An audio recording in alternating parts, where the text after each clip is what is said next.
My name is Will Schultz, and I'm an assistant professor of religions in the Americas here at the University of Chicago Divinity School. And today, I'm going to be talking about Max Weber's The Protestant Ethic and the Spirit of Capitalism, one of the most significant texts in the study of religion in the 20th century. And it's a small book, just 2 chapters, a little over 100 pages, but in that space, Weber tackles some of the most significant questions. What are the origins of modern capitalism, of the economic system that we live within? More broadly, what influence does religion have on seemingly secular realms like the economy? Put another way, what difference does religion and religious beliefs make in the world? And that is what Weber tried to address. Just to provide a little context for understanding this book, Max Weber, who lived from 1864 to 1920, was a German historian, political scientist, economist, polymath, a man generally regarded as one of the founding fathers of the discipline of sociology. Weber taught in German universities for a few years, but partway through his life, he suffered a nervous breakdown, which left him totally unable to write for several years. And the essays in the Protestant Ethic, which were first published in 1904 and 1905, were among the first things that Weber wrote on his recovery from this breakdown.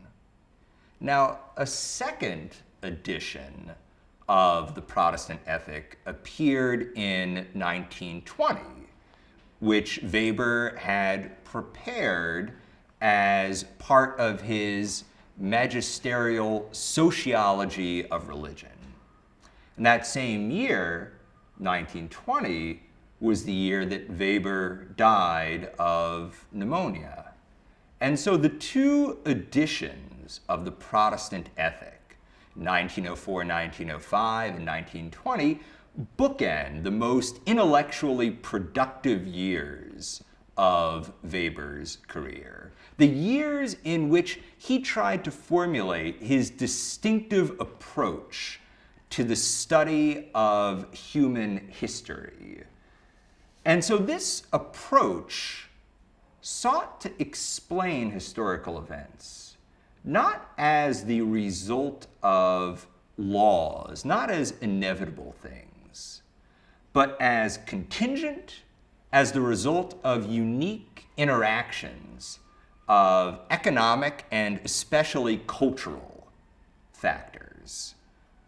Now, Weber conceived of this as a response to materialist theories of history, especially those of Karl Marx, who Weber was familiar with and who he respected. But Weber nonetheless believed that these materialist theories undervalued the role of ideas, especially religious ideas, in human history. And in the Protestant Ethic, Weber made his first attempt to lay out his own interpretation of history, one that put ideas at the forefront.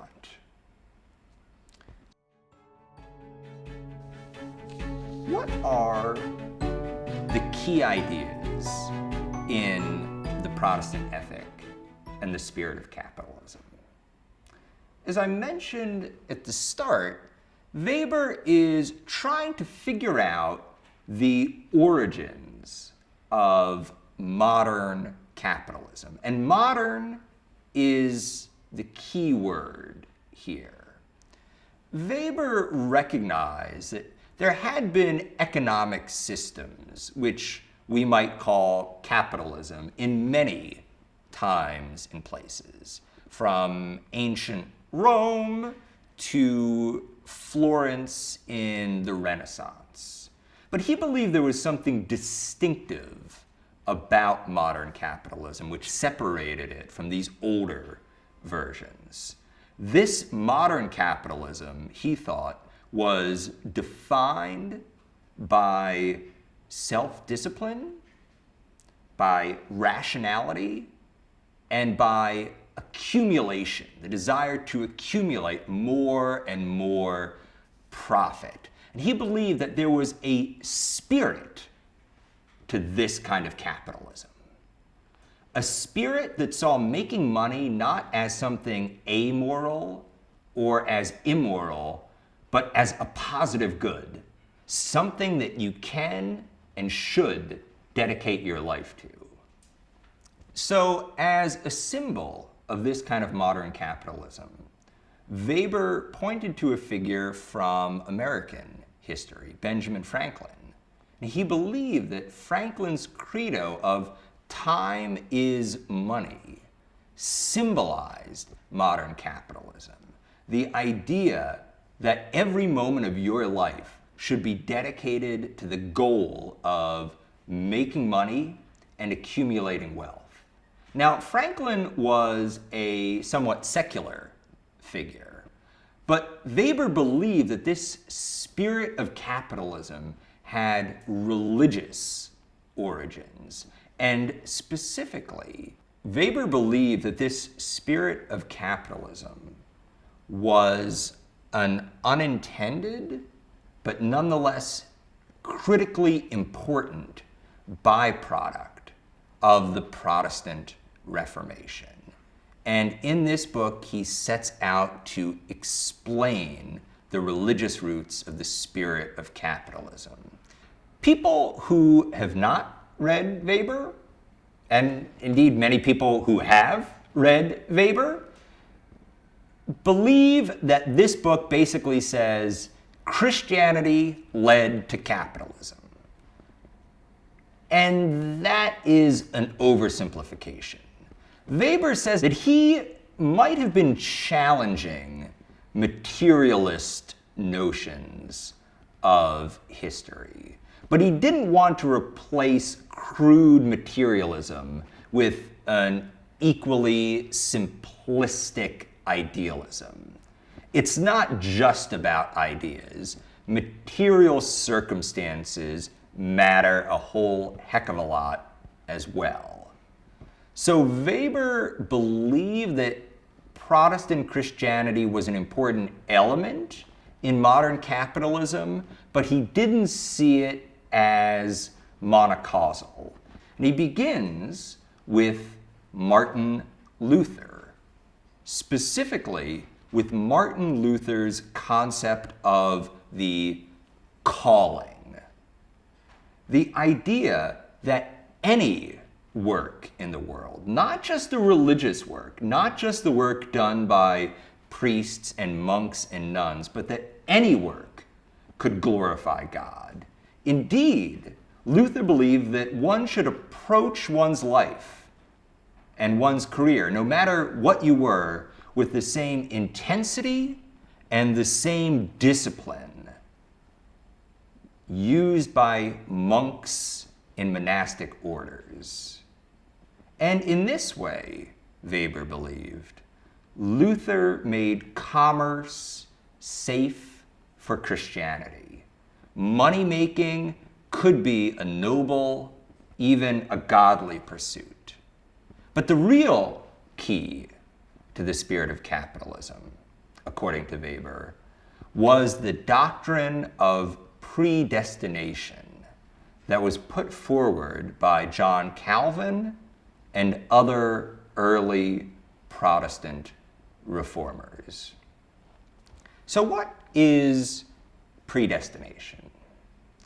Predestination is the idea that we, human beings, are all foreordained to either heaven or hell, either salvation or damnation. God has decided that, has decided the fate of each and every one of us. And, John Calvin and other Protestant reformers emphasized, there is nothing that we as human beings can do about it.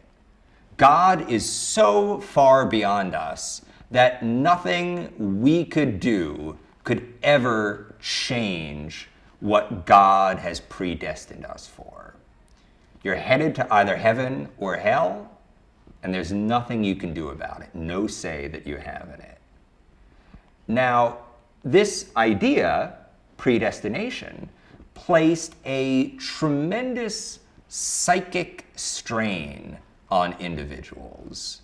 Perhaps some religious virtuosos, as Weber termed them, virtuosos like John Calvin, could accept predestination and be happy with it.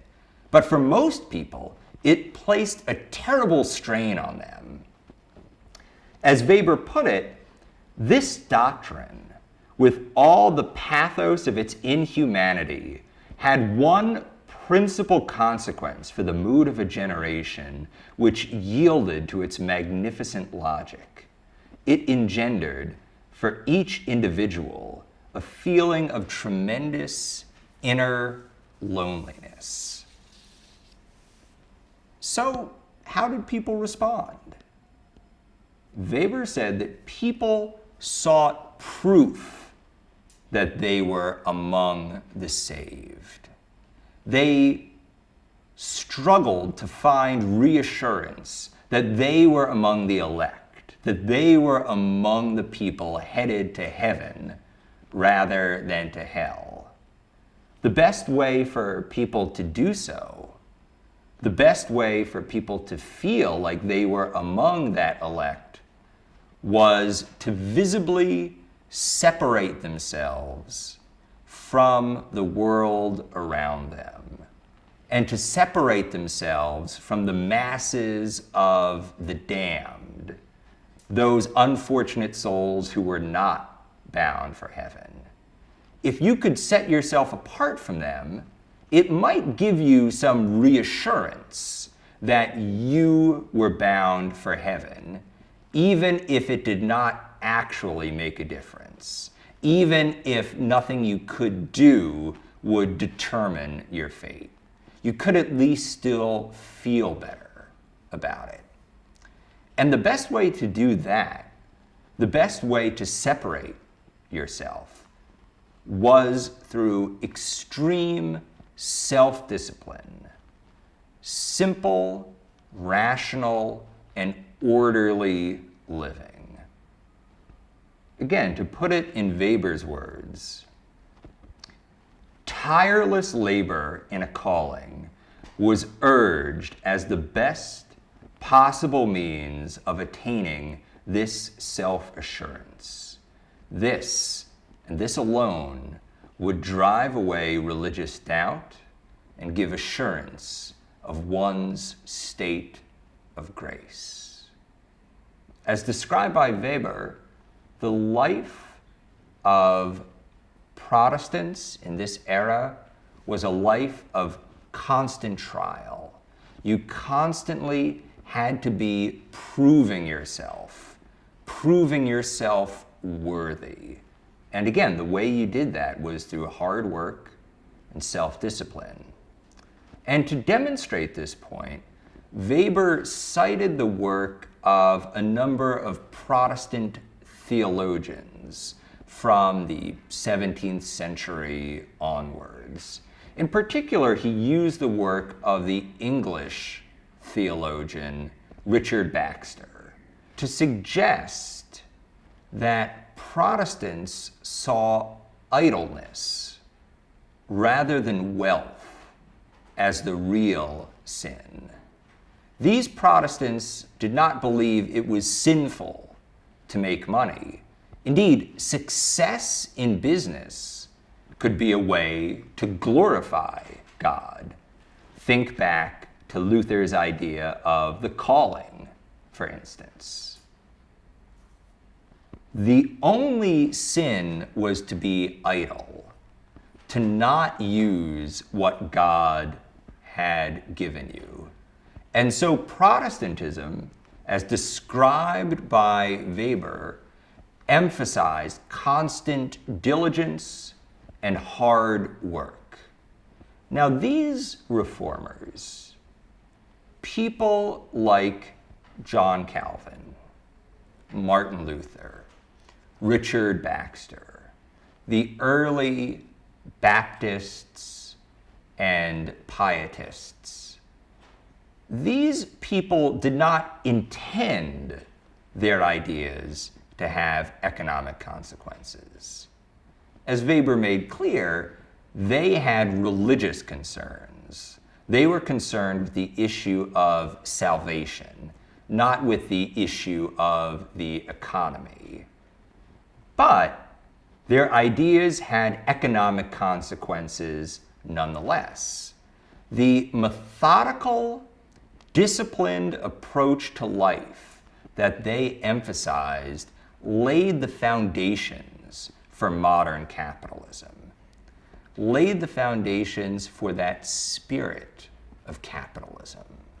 The idea that hard work and making money was an end in itself. And so, Weber argued, modern capitalism took off in those regions where this form of Protestantism was dominant. In the German principalities, in the Dutch Republic, and especially in England. Now, Weber argued the religious roots of the spirit of capitalism gradually withered away. Capitalism no longer needed this religious support structure. Once Protestantism had given it its sort of liftoff, capitalism took on a life of its own and continued under its own power. And so the spirit of capitalism gradually secularized until you have figures like Benjamin Franklin. Franklin is not at all concerned about predestination, is not concerned about whether he is going to heaven or hell. He is instead focused on turning a profit. Thus, Weber ends this essay on a very bleak note. He says that the spirit of capitalism has become an iron cage around us. There is no escape from this spirit of capitalism. As he puts it, the Puritans wanted to be men of the calling. We, on the other hand, must be. We have no choice the way those earlier Protestants did. And we live in the world that they helped create. So, what are the connections here? What influence has Weber's book had? Right away, it aroused a tremendous amount of criticism and controversy. Weber spent the rest of his life responding to critiques of this book. And the second edition of the Protestant Ethic, the one which appeared in 1920, included new and enormous footnotes, enormous even for Weber, who was very fond of lengthy footnotes. Enormous footnotes packed with empirical data that Weber hoped could rebut his critics and provide empirical evidence for the claims that he made in this essay. What does this text mean to me? How has it influenced my own scholarship? I've always been fascinated by the fact that the United States is both more intensely religious than many other industrialized nations, and that the United States is much more enthusiastic about free market capitalism. Is there a relationship between the religiosity and the free market capitalism in the United States? Weber certainly thought that there was, as evident in his invocation of Benjamin Franklin, or in his discussion of the New England Puritans, who he saw as exemplars of this capitalist spirit. And so in my own work, I try to trace that entanglement up through the present. One of the most interesting ideas in Weber is, I think, the idea of discipline and self-control. He believed that discipline and self-control were incredibly important to both early capitalism and early Protestantism. He believed there was, as he called it, an elective affinity between the two. And I'm very interested in how that plays out in the present. We have, after all, a different variety of capitalism now. One that is less about self-discipline and production and more about self-gratification and consumption, buying things, purchasing things, consuming things, which Weber was aware of, but which he did not discuss to a great degree in this book in particular. So I'm really intrigued at how this consumer capitalism, as compared to the producer capitalism that Weber discusses, how it intersects with religion. And I believe there is perhaps an elective affinity between this kind of capitalism and new forms of Protestant Christianity. Pentecostalism, for instance, which is more exuberant, more expressive, more open than the really self-disciplined and self-controlled Puritans that Weber writes about. And Weber was aware of the origins of Pentecostalism. He visited the United States early in the 20th century. He attended religious services on his visit. And on his return, he wrote about American religion. And one of the many tragedies of Weber's life being cut short is that he was not able to further explore the American example, that he was not able to think more about what, say, Pentecostalism might mean for the spirit of modern capitalism. What further reading might you do on this subject? Now, if you are interested in following this path yourself, in following the trail blazed by Weber, there are a few places you could go for further reading and further exploration. You could tackle Weber's own sociology of religion, which talks not only about Protestantism, but about a variety of religious traditions. Hinduism, Buddhism, Judaism, and so forth. But, and I will be frank here, Weber is not always an easy person to read. His writing is very dense and often very convoluted. So if you want a simpler starting point, I can't think of something better than Randall Collins's brief book, Max Weber. A little over 100 pages, but it gives a wonderfully lucid discussion of Weber's ideas. And if you're interested in more contemporary studies of the relationship between religion and capitalism, there is a tremendous amount of exciting work being done on this topic. A useful starting point would be Bethany Moreton's 2009 book, To Serve God and Walmart. And there will no doubt be more books in the future.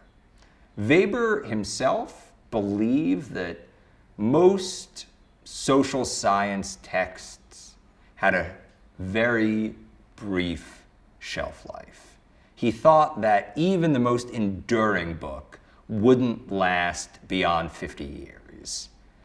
But he proved himself wrong.